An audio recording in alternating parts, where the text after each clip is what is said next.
Millised on peamised 5 viga, mida tehakse katusevahetusel? Oi, no neid lollusi ma tahaks küll kuulda. Viga number 1. Jäetakse alles vana aluskate. Mis tast vahetada, kui ta korralik on? Kindlam on alati ära vahetada, sest sa ei tea, mis seisus võib olla aluskate 10 aasta pärast ja sa ei näe kõiki kahjustusi, mis katusevahetusel tekkida võivad. No jah, selles osas on sul õigus küll. Viga number 2. Ei vahetata roovitust. Kuule, mis tast ikka vahetada? Hoiame ju raha kokku. Kokkuhoid kokkuhoiuks. Värske roovitus tagab selle, et sinu katus on sirge ja püsib seeläbi kauem. Mind kõverat maja küll ei taha. Viga number 3. Ei järgita hoiustus- ja paigaldusjuhendit. Seda teavad ju kõik, et kasutusjuhend on memmekatele.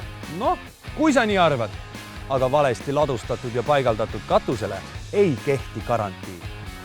Ohoh, see oleks tõesti vähe jama, jah? Kuule, ole meheks, ära lohista Eternit laate teineteise peal. Tõsta neid, kui sul ei ole jõudu. Kuule, mul on jõudu rohkem kui Uku Jürjendalil. Viga number 4. Ära kinnita Eternit plaate liiga tugevalt. Mis jutt see nüüd on?